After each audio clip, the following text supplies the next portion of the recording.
More updates have been sneaking through on the Quest, and one that makes a big difference to us here on the channel, especially as we're always recording in the Quest and trying to show you more of what it can do. They've added basically viewfinder brackets. So if you haven't already noticed this, if you bring up your camera, if you bring up recording inside the headset, you'll briefly see a set of brackets showing you exactly how much of the Quest is going to come through in your final recording. If you've ever tried to create a video and share, you know the problem with this because one, you either had it set to the wrong setting, not horizontal, not landscape, not vertical, whatever you want to call it, but also even if you have it set right, you now can see how little of the screen it's actually recording versus how much your eyes can see. And a lot of times people will be like looking down at something, doing something, record it, and it won't show their hands. It won't show what they were looking down at because you were looking down with your physical eyes and not turning your whole head down. You might not have gotten this far with these new updates that have come out though, because the new navigator that has seemed to drop again is messing up navigation so much for me personally. Even trying to turn off an app has become difficult. Getting to the camera has become difficult. We reported this all to you already. So this isn't brand new news, but if you're not on the public test channel, hopefully you're not dealing with any of these problems. But it used to be so simple. It's like you press the meta button. If you need to quit an app, quit, press the meta button. But now for me personally, if I press the meta button, the navigator comes up, I can't even get back to the app without going to another screen and choosing the app. It's been an absolute nightmare. But there is some cool options to this camera feature now too. There is 3 different options you can choose from. You can turn it off if you don't like it at all. You can choose auto hide, which is what mine was on by default. I click camera, it shows me the view brackets for long enough and then they go away as I'm recording. But you can also just switch it to on, which is really helpful if you're trying to make like a tutorial video or a longer video. You'll always have those brackets kind of there so you can make sure you're actually looking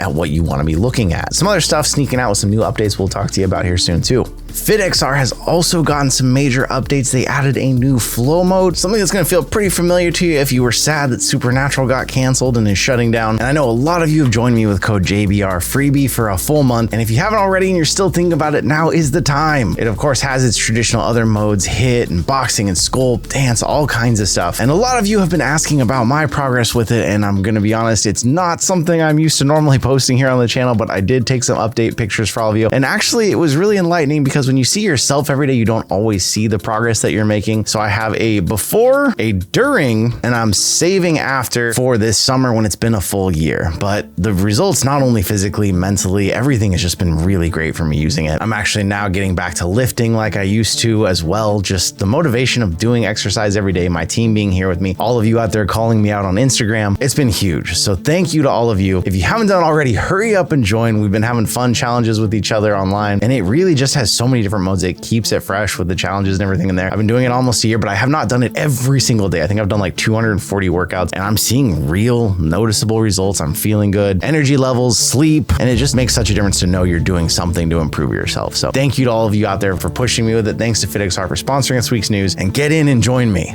Another update you definitely missed if you have a Quest 3, but maybe not if you have a Quest 3S. For those who don't know, the Quest 3S has an extra button added to it, one of the only perks most people claim of the 3S over the 3. Also the fact that you can kind of use the 3S in the dark, or at least you could for a while there. That action button now has more different options that you can change between. Initially, it was made to just toggle pass-through back and forth. Not very useful seeming since Quest 3 owners were used to being able to double tap the side, but it was just for that. Now you can change it. And of course, Meta AI is one of the options, but you can also switch it to capture picture, capture video, or mute the microphone. And another action can be used by long pressing the button. Nice to have options, especially with this new navigator making it even harder to freaking get to the cameras. At least you can switch your button to one of them and simplify yourself. That is if you're using a 3S.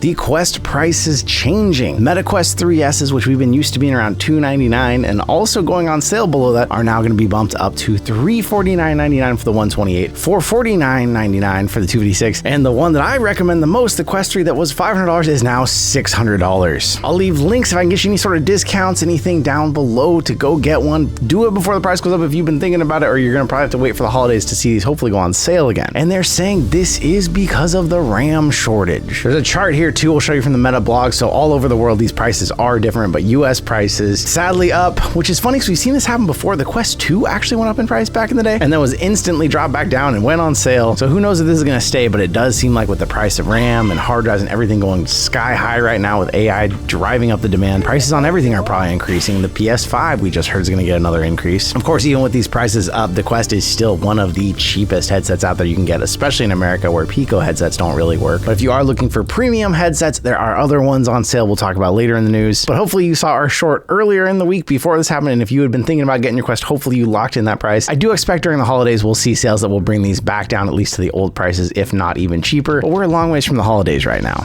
It looks like through updates, Meta has broken the referral system. If you aren't aware what the referral system is, there was a golden age of time where you could send a friend a referral to an app on the Quest, would give them 25% off. You'd receive $5 if they bought the app, pretty much regardless of how much it cost. The only caveat to that was it couldn't be below $10. And you would get capped at $600 of credit per year, which is a lot. Although we used to talk about this, and every year on January 1st, I could go in and just get $600 of store credit, pretty much get me through the year for buying games. Well, now secretly and quietly, they still have that $600 cap. They dropped it down to where, depending on the app's cost, you may get $1, $2, $3, $4, $5 if it's a really expensive app. Your friend who gets the referral often only gets 10% off now, and they're capped to how many of them can be used. So you can't send out a link on a Discord or something and have everybody get the game. It'll only let so many people buy it. On top of that, I noticed a new problem where mine was always stopping. It would break. It seemed like it would say try again later and not let me redeem all my credits. Well, apparently they put a $200 limit on mine where if I spend below 200, I can pump it back up to 200. It'll stop me every time I get there. So if you were someone who relied on this referral system, used it a lot, you know that it's a lot harder to use than it used to be, and they're kind of trying to whittle it out. But I would at least appreciate if they would say anywhere that they're capping at $200 because it just seemed like it was broken forever. But just one more thing that's getting more difficult as it's getting phased out. MetaQuest Horizon Plus is adding a bunch of new titles this month. For those of you not familiar with this program, this is similar to like Xbox Game Pass or PSN Plus, but basically every month you get a couple new games added to the list, but there's also a huge back catalog they've added now. When this thing first came out, it was like 2 games at a time. You had to keep the subscription, and I was like, not for me, no more subscriptions. At this point, it's getting a lot more worth it though, because now there's like 100+ back titles. You instantly get access to all of them, and they're even adding like 5 more this month. Vendetta Forever, Vacation Simulator, Breachers, Prison Boss Prohibition, the House of Da Vinci VR. So instead of having to pay, $20 to $40 per game, you get all these, but the caveat is you have to keep the subscription to keep access to all of them, just like PS Plus or something. $7.99 a month or $60 a year. There's usually always some kind of promo going on where you can get a free month or a free 3 months or something. If I have any discount codes to that down below, I'll leave those for you. And I know our new guy, Quinn, he actually just got it to use with his Quest. So if he wants to add in a couple words about what actually made him make the decision, you can hear him here. These are not my glasses. Anyway. Yeah, I did get it. I really just wanted to try the free month that they offered because it just gives a better understanding of like what games they offer. It's also just a good way to see if I want to actually buy the full game in case I do get rid of the Meta Horizon Plus subscription. And it already seems worth it because JayBratt and like other YouTubers like Assassin32 VR, they have like Walkabout Mini Golf. Assassin32 and I have talked about playing before, and I'm like, oh, I don't have it, but now I do. If I play it and I'm like, man, this game is great, like I'll just buy it later on down the road. I decide to cancel my Meta Horizon Plus, I mean, I'll still have the game. It also helps with like indie titles that you don't see on the front page of the MetaQuest store for better video opportunities. Also big names, just like Red Matter and Demio. It just gives me an opportunity to experience. I can test these games, see if I actually enjoy the experiences, and again, just buy the game.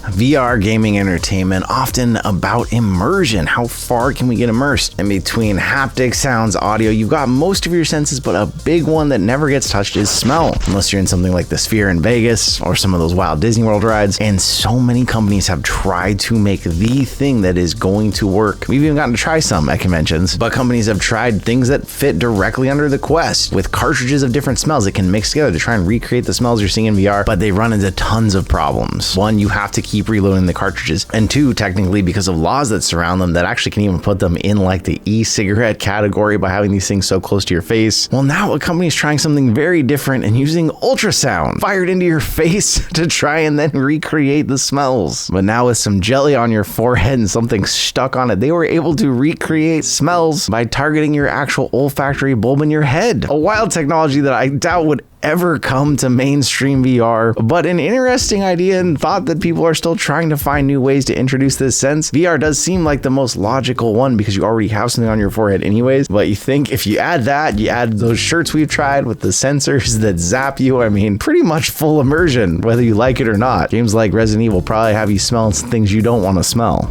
We're always on the lookout here for new games that push the Quest, especially graphically, physically, to levels for you to experience something you've never experienced before. And when I saw that Upload VR was headlining something called Lucent VR, it got me curious, paid $10 Quest cash for my referrals, luckily, but I did have to buy it, to go in and see what this was all about. An exploration game, not something I'm going to say go spend $10 on it yourself, unless you're really into just seeing new and unusual experiences. It's ultimately a walking simulator where you're just kind of looking for stuff around, but it was good looking enough and had some things about about it that made me want to show it to other people in the studio. Really what I want from this game is for them to just sell their physics engine to other games and use them. The water in the game, the way when you dropped under it, the way you could splash around with your hands, put objects in it, how they reacted in it, just shockingly good. Wind blowing grass was cool, although the grass was clearly flat, polygon, whatever you want to call it. It didn't look that amazing, but seeing just all of it moving out in front of you at once reminded you what it really takes to do all of this. They had a bunch of other environments you could walk around in, see stuff in space and fires. Ultimately, it's not something I'd say you have to spend $10 on, but just to do it was really neat and reminded me why some VR experiences, the little details they put in make such a difference. We've gotten to this point in VR where so many games, there's so many things I look at on tables, things you want to pick up and play with them. It's like there's nothing moves except whatever you need to play the game. Puts us a long ways from real world VR, but man, when I was in Lucent and you're in the rainy house and the windows fog up and you can wipe them off and see through it, there was some really cool little details. I see why this thing's popping up around here.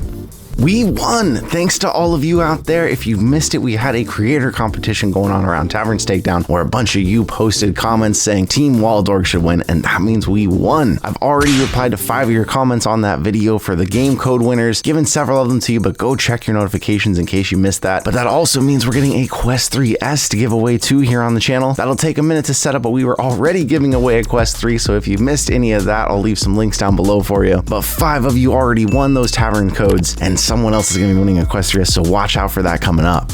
On top of those of you who won game codes, we also got to give away a Quest 3S to one of the people who helped us win on Team Waldorg. If you missed that, we put out a short that was like, hey, drop this emoji, and if our team wins, we get to give away not only game codes, but a Quest 3S, and one longtime subscriber has won that, and hopefully it's already shipped out, and maybe we'll get to see it once it gets there. On top of that, we still have a Quest 3 giveaway going on. Link to that down in the comments description below. We've given away, I don't even know, over the years now, so many Quest 2s and Quest 3s, doing everything we can, although the price of them is going up, so hopefully we can continue to find a way to keep getting those to all of you out there. And you know, we keep you apprised of other big giveaways going on. Click Games dropping a major one, 2 Quest 3s, 3 Quest 3Ss, grips and accessories and games like $7,500 in prizes. If you want to get entered in that one, I will leave a link down below, although there's so many ways to enter it. It's kind of a lot. If you're already set up on Gleam, it might not be too hard to just jump in, hit on a few, and at least try to win something there. And I'm going to be in Hawaii over the next week, maybe even as this video comes out. I know some of you have already reached out and are going to try to come to the con and hang out, but hit me up if you're around Honolulu and you haven't already. Still lots of big things going on in the VR space.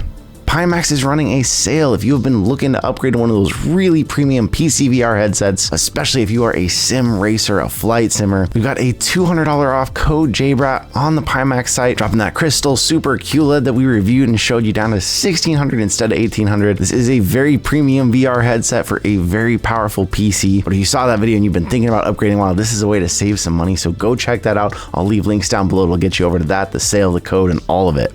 A question I always get from all of you out there is, what games do you play? What are your favorite VR games? What have you spent the most time in? And I've got to say, still to this day, Demiho is one of my top games. It's actually what I use a lot of times when I need to burn hours testing battery straps and stuff for you in our accessory reviews. It's a dungeon crawl that you can play with friends. You can also play it alone. I've played both ways many hours. They were also the ones that teamed up with Wizards of the Coast to make Battle Marked, which is an official D&D title as well. And it was also a game that I've told you many times I was not interested at all, because I don't usually play games like this, and it really turned me around on what a turn-based strategy cooperative dungeon crawler can even be. But at this point, probably one of the top titles I spent the most hours in besides Beat Saber. A game that I personally just bought and can't wait to try when I get back is Iron Guard Salvation. This one's already been out for a minute and is considered one of the rising stars in the meta store. 140 reviews giving it a 4.6 star rating. Positive reviews from other reviewers, but you've got to like tower defense. But per your request, we end the news this week with some of our top titles, some of the ones we're looking forward to the most, and one that I just bought that I can't wait to check out myself. What are you playing out there? What are you doing with your VR headset right now? Let me know in the comments down below. We are coming up on our 7-year anniversary on YouTube. Everything that we've got to do is all because of all of you out there. So thank you, and I'll see you in another reality.